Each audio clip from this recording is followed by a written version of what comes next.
ਚਲੋ ਕੀ ਹਾਲ ਜੀ? ਸਿਹਤ ਵੀ ਠੀਕ? ਮਾਸ਼ਾਅੱਲਾ।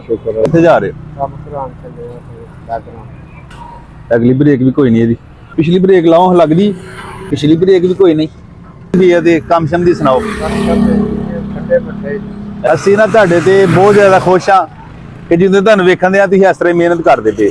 ਕਿੰਨਾ ਕੁ ਖਰਚਾ ਇਹਦਾ ਬ੍ਰੇਕਾਂ ਦਾ? ਖਰਚਾ ਹੈ ਤੇ 2000 ਜਿਸ ਤਰ੍ਹਾਂ ਤੁਹਾਨੂੰ ਹੁਣ ਸੁਣਾਈ ਇਹਨਾਂ ਨੇ ਪੀਣ ਸੁਣਾ ਕੇ ਸਾਨੂੰ ਸ਼ਾਇਦ ਜਿਹੜੀ ਸਾਡਾ ਤੇ 200 ਗਿਆ ਨਾ। ਅੱਛਾ, ਉਹ ਬੰਦੇ ਨੇ ਤੁਹਾਨੂੰ ਬੁਲਾਇਆ ਅੱਗੇ ਹਾਂ ਤੇ ਸਾਰੇ ਅੱਡਾ ਫੇਰਿਆ ਤੇ ਫਿਰ ਵਾਪਸ ਭੇਜ ਛੜਿਆ। 2000 ਚ ਬ੍ਰੇਕਾਂ ਦਾ ਕੰਮ ਬਿਹਤਰੀਨ ਹੋ ਜਾਏਗਾ।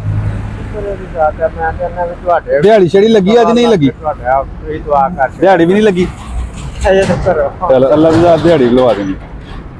ਇਹ ਪੜੋ, ਤੁਹਾਡੇ ਹੀ ਨੇ ਸਾਰੇ। ਨਹੀਂ ਇਹ ਅੱਲਾ ਦੀ ਤਰਫ ਫੜੋ। ਇਹ 2000 ਰੁਪਏ ਬ੍ਰੇਕਾਂ ਦਾ ਕਰਾਉਣਾ, ਇਹ 1000 ਰੁਪਏ ਤੁਹਾਡੀ ਦਿਹਾੜੀ।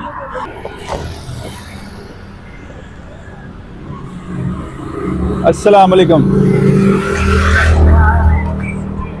चलो क्या हाल जी? सेहत भी ठीक? माशाल्लाह। और सुनाओ, इतने खलो रहे हो?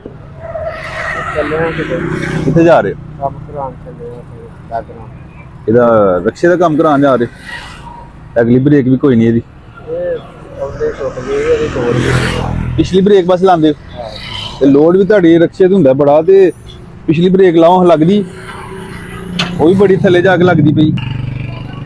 ਪਿਛਲੀ ਬ੍ਰੇਕ ਵੀ ਕੋਈ ਨਹੀਂ, ਕਿਸ ਤਰ੍ਹਾਂ ਫਿਰ ਜਦੋਂ ਲੋਡ ਕਰ ਖੜਦੇ ਹੋ ਤੇ ਕਿਸ ਤਰ੍ਹਾਂ ਫਿਰ ਬ੍ਰੇਕ ਲੱਗ ਜਾਂਦੀ? ਮੇਰੇ ਨੂੰ ਗੇਅਰ ਸੀ ਨੇ ਥੋੜਾ ਜਿਹਾ ਅਸਰ ਰੱਖੀ। ਅੱਛਾ ਅੱਛਾ ਅੱਛਾ, ਠੀਕ ਹੈ। ਤਜਰਬਾ ਤੁਹਾਡਾ ਹੋ ਗਿਆ, ਹੁਣ ਤੁਸੀਂ ਪੁਰਾਣੇ ਹੋ ਨਾ। ਸੀ ਨਾ ਅਸਰ ਰੱਖੀ। ਗੇਅਰ 'ਚ ਆਸਰਾ ਰੱਖ ਕੇ ਫਿਰ ਬੰਦ ਕਰਨੀ, ਉੱਥੇ ਕਲਚ ਛੱਡਣਾ ਤੇ ਬੰਦ ਹੋ ਜਾਣੀ।